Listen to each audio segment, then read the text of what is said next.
The hustle doesn't have to hurt. If performance pressure is making it hard to breathe, Grow Therapy helps you navigate stress, set boundaries, and actually feel like yourself again. Whether it's your first time in therapy or your 50th, Grow makes it easier to find a therapist who fits you, not the other way around. You can search by what matters, like insurance, specialty, identity, or availability, and get started in as little as 2 days. There are no subscriptions, no long-term commitments. You just pay per session. Grow helps you find therapy on your time. Whatever challenges you're facing, Grow Therapy is here to help. Grow accepts over 100 insurance plans, including Medicaid in some states. Sessions average about $21 with insurance, and some pay as little as $0 depending on their plan. Visit growtherapy.com/start now to get started. That's growtherapy.com/start now. growtherapy.com/start now. Availability and coverage vary by state and insurance plan.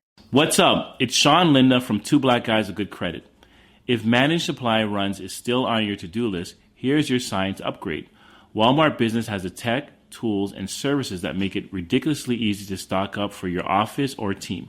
Think scheduled deliveries, multi-user accounts, and even IT setup. Bonus, with a Walmart Business Plus membership, you get free shipping, spend analytics, and 2% rewards. Join the smart way to shop at business.walmart.com. Terms apply. If your eyes are the windows to your soul and your glasses are the windows to your eyes, then it's pretty important to find your perfect frames. That's why at Warby Parker, we've made shopping for eyewear as easy and fun as can be. Peruse endless styles in our stores or use our app to virtually try on frames and get personalized recommendations. To find your next favorite pair of glasses, sunglasses, or contact lenses, or to locate your nearest Warby Parker store, head over to warbyparker.com. That's warbyparker.com. Welcome to the Great Coaches Podcast. To me, being perfect is not about that scoreboard out there. This is a chance of a lifetime. When you can understand the person, you can then work towards a common goal. We are all on the same team. Know your role and do it to the best of your ability. Focus on the fundamentals. We've gone over time and time again. Your defense has got to be better. Leave no doubt tonight. Great moments are born from great opportunity. My name is Paul Barnett, and you are listening to the Great Coaches Podcast, where we explore leadership through the lens of high-performance sport by interviewing great coaches from around the world to try and find ideas to help all of us lead our teams better. Our great coach on this episode is Tim Jankovich, a former player and now basketball coach. As a player, he was one of the winningest players in Kansas State history. In each of his seasons at KSU, his team ranked in the national top 20 and advanced to the NCAA Tournament. He has been a college assistant or head coach for 38 years, and in that time, his teams have won 7 regular season conference championships, 5 league tournament titles, and made 10 NCAA appearances. He is presently the head coach of the Division I Southern Methodist University Mustangs. In his 4 years at the helm, the team has won the 2017 American Athletic Conference and made it to the 2017 NCAA Tournament. In 2017, he was named the American Athletic Conference Coach of the Year. Tim is the type of coach we all hope our children get to experience one day. The long arc of his coaching journey gives him a broad and balanced view on life and has taught him that as a leader, winning is never as satisfying as seeing people succeed in life. He believes in taking your time and not letting the moment speed up or disrupt your decision making, and that quite often the best way to enable this as a coach is to step back, be calm, and not try to exert undue influence on the game. Tim has a great way with people, and some of the key parts of this interview for me were his view that great teams find a way to win when they have statistically below average games, and this is in fact how successful seasons are built. The importance of relaxing as a coach and portraying a sense of calm to the team, as they will take their cue from you when it comes to dealing with emotional pressure. And that we are all born with a certain amount of self-belief or insecurity, but this doesn't have to dictate your life. You can develop self-belief through the choices you make about the environment you choose to place yourself in. This was a great conversation, and I hope you get as much out of it as we did. The Great Coaches Podcast. Tim Jankovich, good evening, or rather, good afternoon your time, and welcome to the Great Coaches Podcast. Thank you very much. Appreciate you having me. Very excited to hear a little bit about basketball, and also that wonderful accent that you've got there going will be very interesting for all our listeners here in Europe. Well, I want yours. I want your accent, especially I want to take it back to college. I think it could have done wonders. I'm very jealous. I don't know if it'd do me that much good now. I don't know, but it could have done an awful lot of good back then. So I'm very jealous. You're saying all the right things to begin, Tim, but maybe I'll jump in actually and ask you something really difficult to get us going. Where are you in the world today, and what have you been up to so far? Where am I in the world? I'm in Dallas, Texas, is where I am in the world. I love Dallas. Been here going on 10 years and have been head coach at SMU for 5.5, which I took over a half of the year and was the assistant the other part of that. So this is the longest I've ever been anywhere since I left home as a kid. And it's been a terrific run, and I love Dallas and I love SMU. Tim, if I could maybe start by talking a little bit about your long and storied career, because as I go back and I look at some of the coaches you've worked with, there's some real icons in there. There's Lon Kruger, Jack Hartman, Eddie Sutton, Bill Self, and Boyd Grant. And those were just the tip of the iceberg that I could find while I was researching. But what I'd really like to do is just start by asking you, what is it you think the great coaches do differently that sets them apart? It's a great question, because I've thought about it a lot, and I have been incredibly, incredibly lucky to work for literally some of the greatest coaches of our time, or all time, really. And I asked myself that while I was with them and even since I left. And what I really have come up with, that every one of them was very different, and every one of them was true to themselves. And it showed me that, first of all, there's not a certain personality that you have to be a great coach. They were all very different, but it also made me see that being a great coach is an art. It's an art. It's a talent. It is not a science. It's not something that you can hand to somebody else. You can teach people a lot, but there is an art to it. There is a personality trait that I can't define. Just being able to communicate with people in a way that bonds them and forms a team and goes after goals and keeps people united, and also a good teacher, and on and on and on. But in the end, to me, what I learned is it is an art, it is a talent, and a lot of it is genetic. It's done at birth. The personality traits that someone has a lot to do with it. Well, let's pick up on this genetic idea if we can, because as a player, you experienced great success at Kansas State under the legendary Jack Hartman.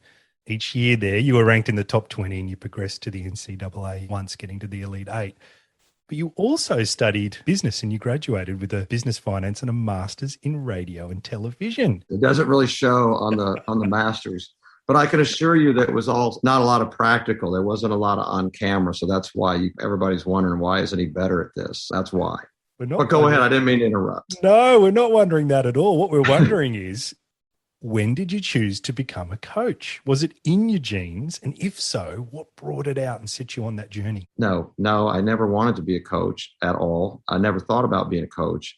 What I wanted to be was the greatest player that ever lived. And obviously I fell incredibly short of that goal, but it was a big goal. And I worked very, very hard for years and years and years and years to try to become the best that I could be. When college was done, I had no desire whatsoever to be a coach. A lot of people told me you ought to go into coaching.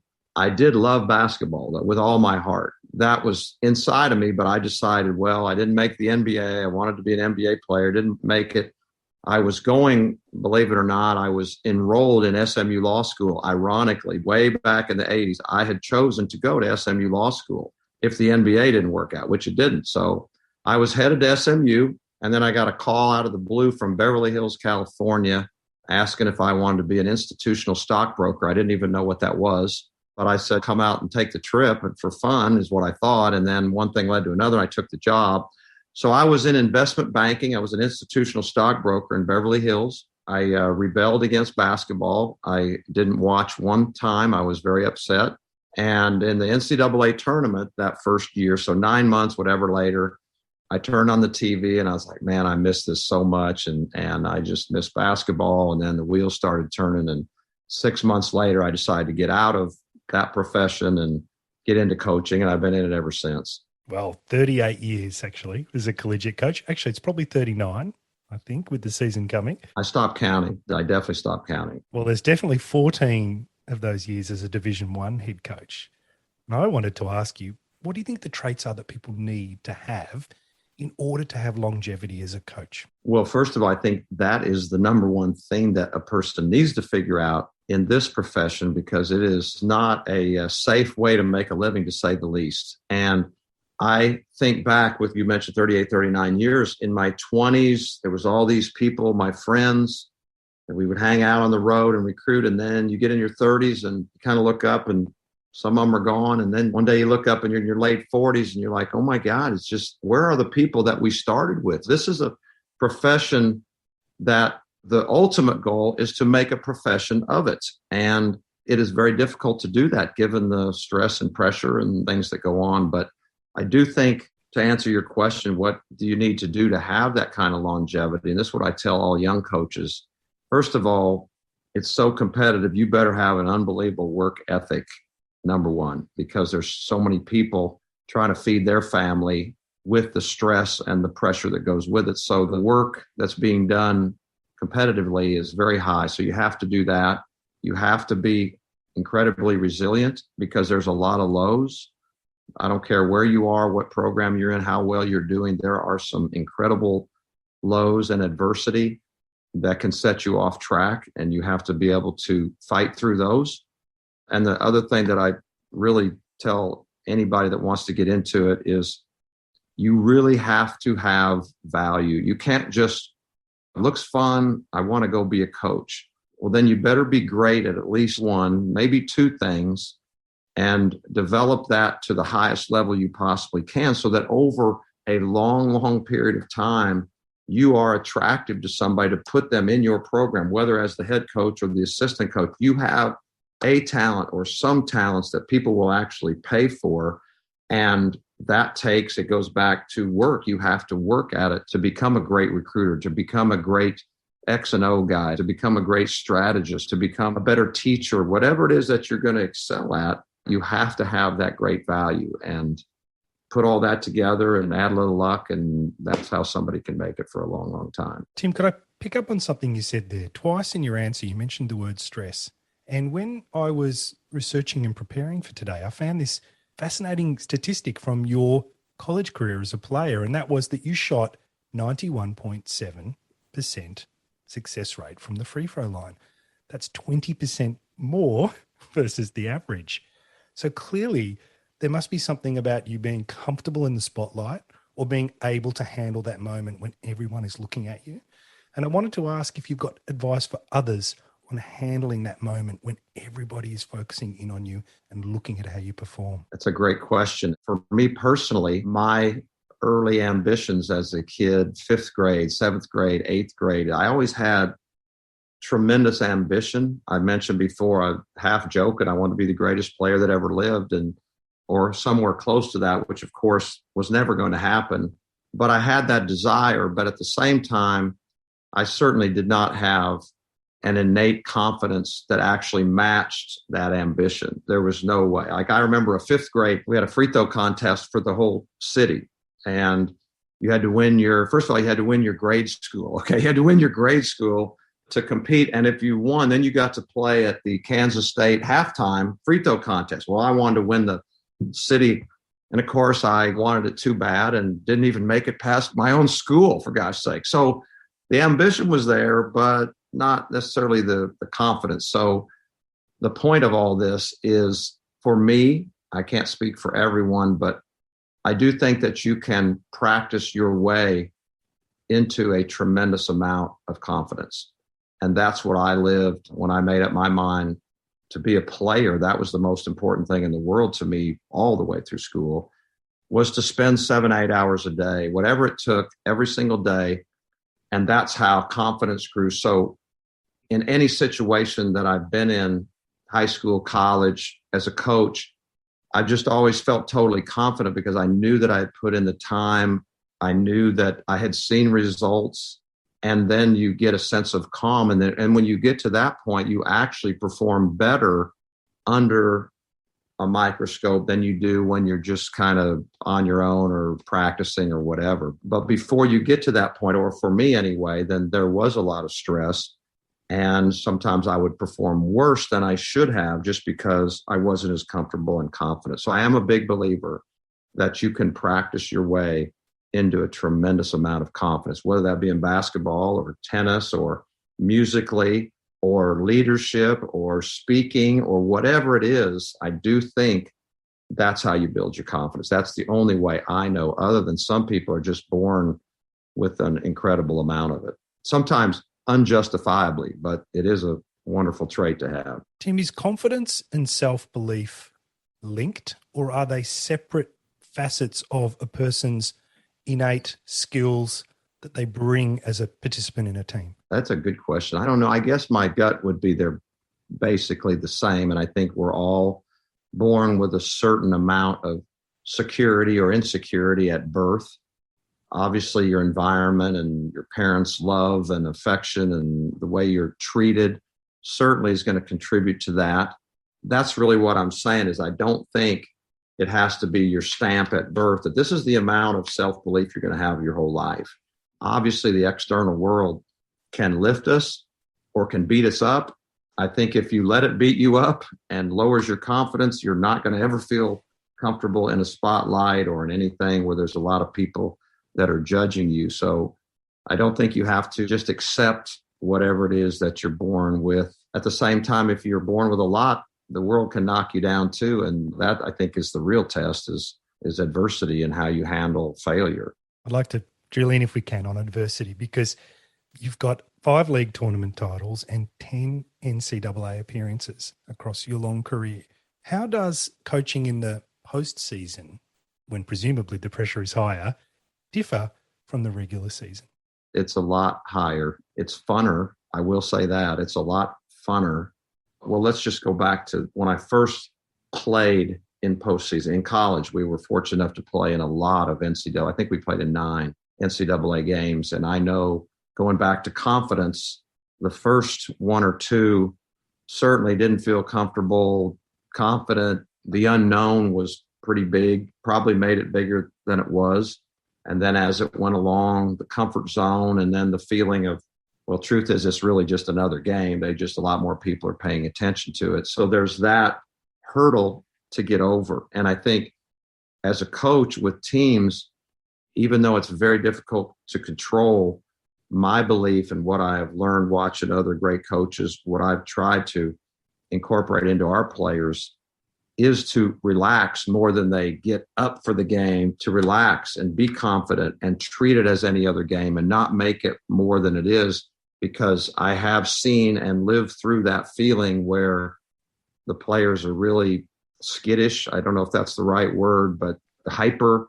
They don't look like themselves. You just played a game a week ago and they don't look that way. They're hurrying in everything they do, thinking they've got to be so much more than they were. I think the fear of elimination, obviously, that's what all postseason, it's an elimination game. They're all elimination games, and that works on people. But I believe that when things are the most energized, the stakes are the highest, the spotlight is the brightest, is when people have to find a way to relax the most, not the opposite, which is to get all revved up like they never have before. I think that backfires more often than not.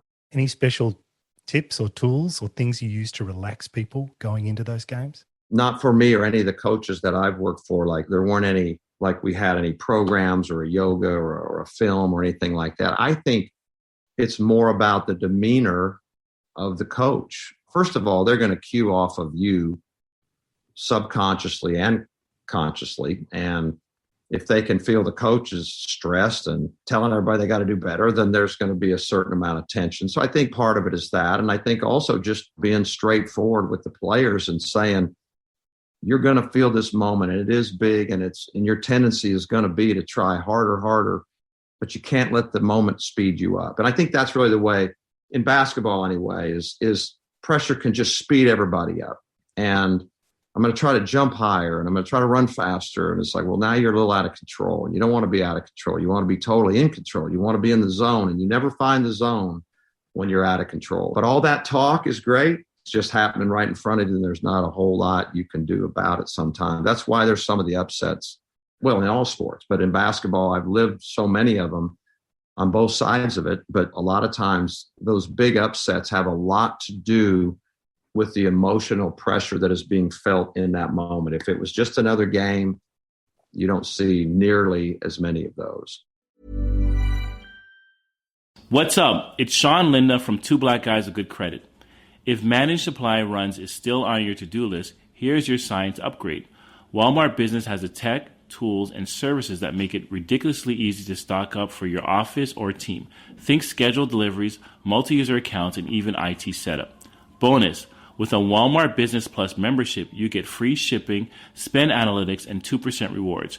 Join the smart way to shop at business.walmart.com. Terms apply. The hustle doesn't have to hurt. If performance pressure is making it hard to breathe, Grow Therapy helps you navigate stress, set boundaries, and actually feel like yourself again. Whether it's your first time in therapy or your 50th, Grow makes it easier to find a therapist who fits you, not the other way around. You can search by what matters, like insurance, specialty, identity, or availability, and get started in as little as 2 days. There are no subscriptions, no long-term commitments. You just pay per session. Grow helps you find therapy on your time. Whatever challenges you're facing, Grow Therapy is here to help. Grow accepts over 100 insurance plans, including Medicaid in some states. Sessions average about $21 with insurance, and some pay as little as $0 depending on their plan. Visit growtherapy.com/start now to get started. That's growtherapy.com/start now. growtherapy.com/start now. Availability and coverage vary by state and insurance plan. One of the things I find fascinating about basketball is the coach is almost the sixth player, because you can call plays, you can get involved in the game in the way that you can't in a lot of other sports. So I wanted to talk about the role as this sixth player, and when you choose to interject yourself and say, call a timeout, stop the play, and when you choose to stand back and sort of let the game unfold, and what you've learned about juggling that process over the years. You just reminded me of something. My first head coaching job, I was an assistant coach at Kansas State, but part of my job was to be the head JV coach at Kansas State. It was a JV program, which was all walk-ons. We had all our walk-ons out there, and we would play against the junior colleges in Kansas, which there were many great junior college basketball programs. And so I was a head coach for the first time. I was given, I think, about an hour, 15 minutes a day to practice. And I had to figure out, okay, what do we practice? And that came kind of natural, honestly. I just kind of did what we did when I was a player, mostly, thinking I was really smart, but I wasn't. So I could prepare us, but then the game came. So the first game came, and I was sitting there, and the game starts. And honest to God, it dawned on me that for the first time, I was like, what is my role in this thing, right? What is it? So I just sat there for like 4 minutes and just watched the game go up and down, trying to figure out, should I be saying things? And like my first, I don't think I'll substitute one guy, well, maybe we'll substitute a guy. And I was completely worthless, not knowing what my role is. And so the longer you become a head coach, you try to find, all right, well, how much do you want to? Do you want to yell on every play? Do you want to be screaming every time, everything? You want to be one of those guys? For me, no. If you watch, and I have watched closely, I studied coaches from the time I got into coaching, including my own coach. The best coaches, they're not yelling and screaming every play at all. There's a calmness, they're watching, and they're waiting to see when they need to interject. And I think less is more. A barking dog over there just gets tuned out. And so I think there's, going back to one of your original questions, it's an art. It really is an art. And great coaches find their way to impact every game, whether subtly or some games far more than others. I can tell you this, that I love the games, and every coach would tell you this, I think, where I coached the least, where it was all done in practice. It's kind of on autopilot. We're taking control of what we need to take control of. When you coach, that's the greatest coach team, not the one where the coach is having to do 45 things during the game. Now, sometimes they go wrong, and then you've got to interject more. When it comes to timeouts, again, it's a feel. For me, what I feel is just momentum plays. I watch coaches do this. I'm fascinated. Guys, they'll be coming from behind or something. They'll make 2 threes in a row, and then they'll call timeout. I'm like, oh, my Lord, why would you break your own momentum? That's when the other guy is supposed to call it, to make him call the timeout. You just settled your guys down when they're feeling the best. So Never do that. You will never, ever, ever see me call a timeout ever when things are going really good. But when do you call timeout is when you feel enough of the momentum coming the other way. Do you do it right away all the time? No, it depends on the situation. Your team, are you on the road? Are you at home? Is it a game that you could afford to lose to allow your players to try to fight through it and see if they can? Or is it a game, hey, we're not having a test here. We need to try to win this game, so you call it. One of the main reasons you call it is you want to hold off momentum. You're either a saver or a spender of timeouts. You are, because you only get so many, and it's like, well, do you just spend them early or right away, or do you try to save them? And I wonder if it doesn't go back to your spending habits monetarily. I'm a saver. I'm not a spender. I just save. I'm not a big throw money around. I like to save, and I like to save timeouts. And now that I've looked at my entire career, I have saved way, way, way too many timeouts. But I like to have them for late game. The late game is when, to me, you need the most. There's no guarantee when you call a momentum timeout with 14 minutes to go in the half that it's really going to change momentum. There's no guarantee. It may be a worthless timeout. Might not. Might calm the crowd down. But there's a guarantee late in the game. If you've got 3 timeouts left and they're pressing and you got to get it in and then you couldn't get it in and then you got to figure out strategy and then they take the lead and you got to have a good shot. It's always good to have late game timeouts. The question is, can we afford to save those darn things? And then we just got beat and we never needed them. So that's a tough call. I'm a saver. I don't like to call them that much. I hate calling them on last second plays because all you do is let the defense change or get set. Or I like late game, if we need a basket, go down and make a play is what I prefer. Tim, I have a great quote from you, actually. You say, I don't think you can be a great team unless you are great defensively. And so I wanted to ask you, how do you create the mindset and team environment that supports a defense-first mentality? It's getting harder and harder because athletes right now, and I don't think it's their fault at all, it's just the world that we live in, there's so much motivation to go somewhere else, to go to the next level, to be paid, to be, let's say in high school, to go to the college and the big school. And so because of that, it makes it tougher to get the team bond that the team is always first. It's become tougher, and I have a lot of years in this. I've watched it happen. It doesn't mean players these days don't care about winning. It doesn't mean that they're not good people. It just means that there are more distractions in their ears telling them to worry about what's out there and not what's in here. So that's very difficult. I do believe in that because I'm positive that you can't play real good offense every night. You just can't. It just doesn't work that way in basketball. Some nights everything's perfect. Nobody can make a shot. Some nights the defense is just on top of what you're doing and nobody can make a shot. So you can play defense every night. Great. You can have tremendous effort and commitment to defense. You can have tremendous effort and commitment to rebounding. And those things, that's how you make a great season. Someone taught me this a long time ago. If this is how many games you play, well, this many games, you're going to shoot great. You're going to win them all. And then this many games, you're going to shoot pretty well. And that's the mid ground. And you hope to win a good percentage of those to have a good season. But great seasons are made over here when you're going to have X number of games where you just can't make a shot or your offense is out of sync or they're taking you out of everything. And the stat sheet at the end says you shot 36% and you had 18 turnovers. Can you win those games? And if you have a team that is built to win those games, that's how you have great seasons. So that's why wherever you saw that, I'm a big believer because I know those things hold true. As far as getting everyone to believe it, we just try to show them results. Look at the team. These are the teams that won the conference the last 3 or 4 years. Look at their defensive numbers. Look at their rebounding numbers. It's almost always 1, 2, or 3 to win the league. Look at the Sweet 16. Look at the Final Four. Look at their defensive numbers. And it almost always plays out. So we say as a team, we want to go to the tournament. We want to go to the Sweet 16. We want to go to the Final Four. We want to win the conference. In order to do that, you got to put up these kind of defensive numbers. So we just try to sell it in reality, in history. We give them history, basically, and say, this is history, and it's hard to argue with the numbers. Talking of history, Tim, you started off by saying 5.5 years now in Dallas, longest time you've ever been in one place, and you're heading into your 39th season as a coach, either a head coach or an assistant. And I wondered, are there any immovable values, any non-negotiables as a coach that have traveled with you through that journey? Wow, that's a heck of a question. Well, for me, it was ingrained early. My college coach, all the coaches I worked with, particularly at an early age, but all the way through, that we're going to do this the right way. We're not going to break rules. We're not going to shortcut. We're going to do it the hard way, which is the right way.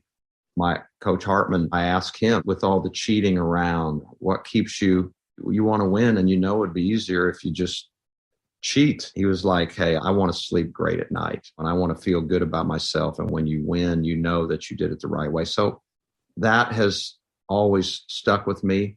Other values for me, I had to ask myself, well, why are you getting in this game? And I think, why did I get into coaching? Why did I get out of institutional stockbroker or anything else that I might have wanted to do? And the first reason was I love the game. I love the game. I still love the game. I think it's the most beautiful game on earth when it's played correctly. It's pretty ugly when it's not, but when it's played correctly, I think it's a beautiful game. It is a beautiful thing to be a part of a team that is bonded for a common goal and just kind of puts the outside world away and together moves forward. That's a beautiful thing. And then I guess lastly, and it was magnified. I did early on get into it. I wanted to help people teach, but not to the level that maybe I should have when I got into it. It was more about the love of the game and wanting to be back in the competitive world that I was as a player.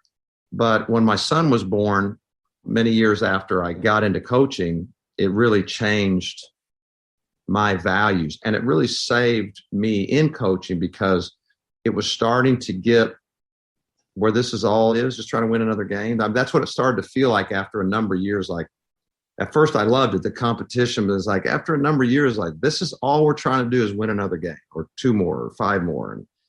And it started to not mean quite as much as it used to. And when he was born, it changed all that because I knew for the first time, it's like, well, I am coaching everyone I'm coaching, their parents feel about them like I do him.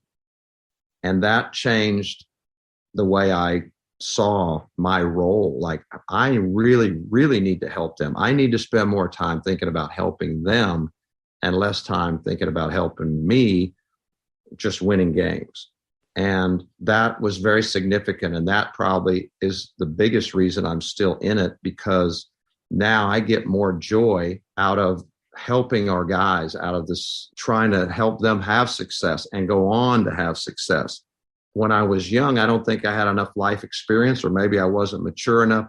I didn't have that much to tell them other than how to guard the pick and roll and how to throw a skip pass and drive a closeout. I knew the basketball part. I wasn't worldly maybe enough or mature enough or had enough experiences. But by the time I had my son and the whole world changed in my mind and my heart changed, then it became more about trying to be a parent, an extended parent. I don't want to take the place of parents, but someone that's treating our players just like I would treat my son if he was playing for us. So I guess that's the best way to say it. And that value has sustained me in coaching. And honestly, if you say, what is the funnest part of coaching? It's not winning it's so important and it's fun, but it's not as satisfying as watching your guys go on and have great success during and after they play for you. That's the best part. That is definitely the best part. Tim, can I pick up on this idea of being ethically challenged? You talked about it a little bit there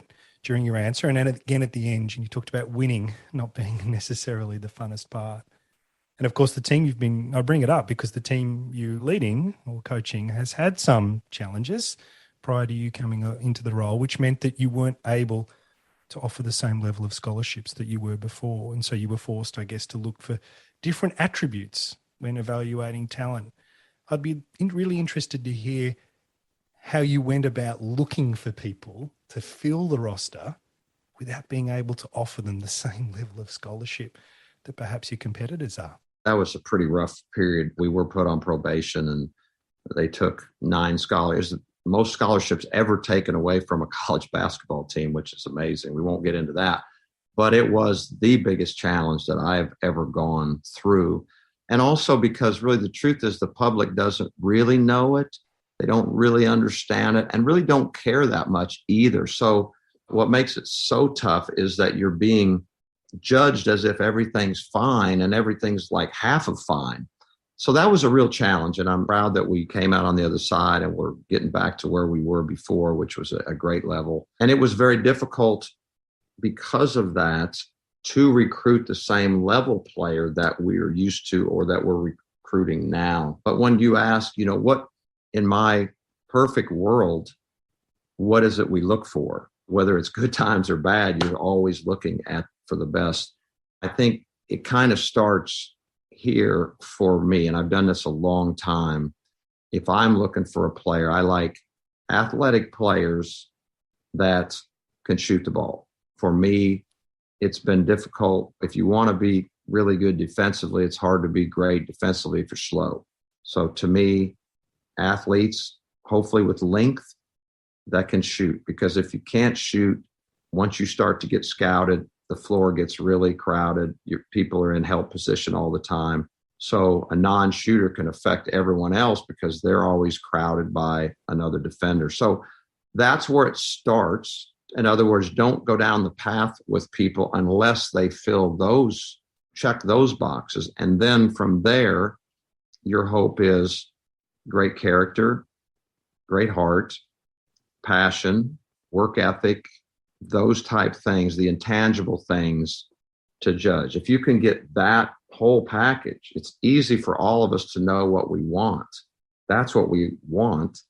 But sometimes once they come, it's like, that wasn't quite what we thought, because the environment they come from is not going to be nearly as strenuous as the environment they go to. Whenever you move up a level, people are tested. We're all tested when we do that. And so that's what we aspire to. We start there to go, this will be the list. And then now that we have a list, let's dig into their character, heart, work ethic, all those kinds of things, basketball IQ, intelligence, those kind of things. So that's our perfect world.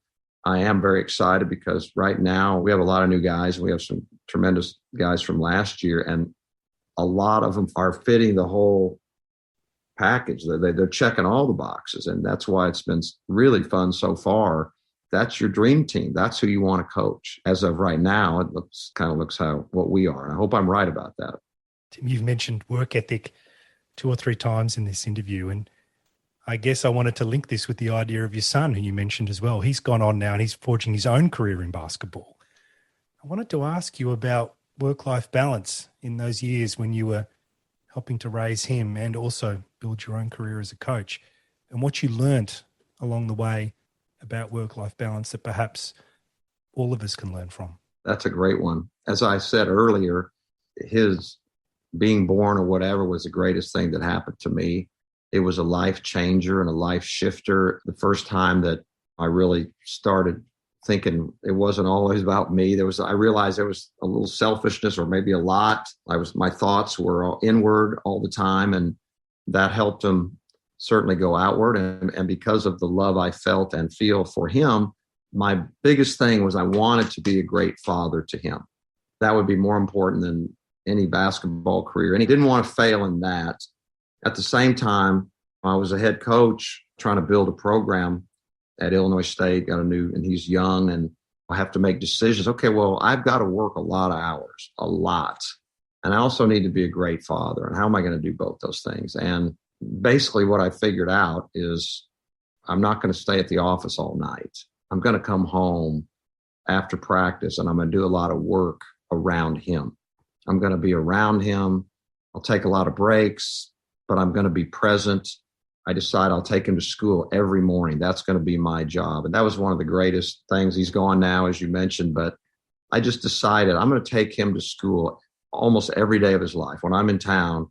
And those 10, 20 minutes, whatever it was every day, I took as, he doesn't know this, but it was like, this is a learning we're going to talk about stuff. We're going to talk about how to treat others at school. We're talk about making sure nobody's bullying somebody else and making sure that you show up early and you try hard and you're trusted and all the values that you try to instill. That was the greatest time because I had a captive audience, 2 people in a car. He had to listen to me. He had no choice. And that's a lot of days when you start adding up from the time you're, 4, I think he went to preschool, 4 years old, on to when you're driving. I got all those years. That's a lot of days. So between that, making sure I wasn't doing work all night at the office, I would do my work at home and just doing the best I could. I hope, though, but I'm not the judge and the jury, he is.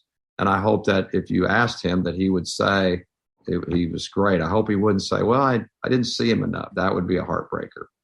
Well, you must have done something right because he's gone into basketball. He hasn't run away from the sport. or terribly wrong. I tried to get him to be a tennis player. I tried hard, but he didn't bite. I tried to make it a lot of fun. I play a lot of tennis. I love tennis, and I tried hard, man. I had some fun games we'd play, and he'd laugh and joke. I thought I had him, but he went the basketball route. So there you go. We've talked about your son, and I'd like to perhaps finish by reflecting on the other people that you've been involved with over the years as you coached, whether they're support staff, whether they're student athletes. If we were able to put them all in a room now and we were to ask them, what's the legacy that Tim Jankovich has left, what would you hope that they would say? I would hope that they would say that he cared deeply about us, and he tried the very, very best he could, not only to help us in basketball, but to be good outside of basketball as well. I think that's a wonderful way to finish, Tim. Caring deeply on and off the court. And if I was to challenge you on anything, I'd say that you've also left them with a pretty strong ethical compass as well. But appreciate your time today. It's been wonderful chatting with you. All the best for the season ahead. And I hope that you can get back into that Sweet 16 that you're hoping for. I hope so. Thank you very much. It's been a pleasure. Appreciate it. Hi, everyone. It's Mike here, and you've been listening to the great coach, Tim Jankovich. Some of the key highlights for me were how the birth of his son caused him to reevaluate his own values and change both his approach to the coaching and life, and as a result, find greater life balance. Tim's view that you can practice your way into confidence through a focus on training and hard work. That the traits required to be a coach are resilience and a strong work ethic, combined with some key strengths that set you apart from the competition. And that the great coaches have no particular personality type, but they are true to themselves, and they express their authenticity through the way they teach and the way they communicate. I hope you enjoyed it as much as we did. And just before we go, if you have any feedback, then please let us know. Just like one of our guests, Joanne P. McCauley, who said, I had a great time speaking with Paul Barnett on the Great Coaches podcast. We covered some great topics, from navigating mental health to choice, not chance. And at Paul Bowe, who said, absolute top-class podcast. The interaction with people around the world who listen to us gives us great energy. So if you have any feedback or comment, please let us know. And all the details of how to connect with us are in the show notes or on our website, thegreatcoachespodcast.com.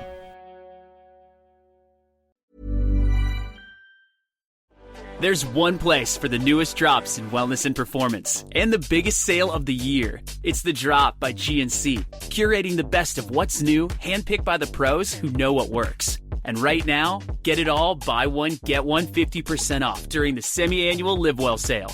From crushing workouts to leveling up your nutrition and everything in between, get the best deals on the latest innovations. All the newness is all on sale right now during the Live Well sale on The Drop by GNC. Hey, it's Howie Mandel, and I am inviting you to witness history as me and my Howie Do It gaming team take on Gilly the King and Wallow 267's $1 million gaming in an epic Global Gaming League video game showdown. 4 rounds, multiple games, 1 winner, plus a halftime performance by multi-platinum artist Travie McCoy. Watch all the action and see who wins and advances to the championship match against Neo right now at globalgamingleague.com. That's globalgamingleague.com. everybody games.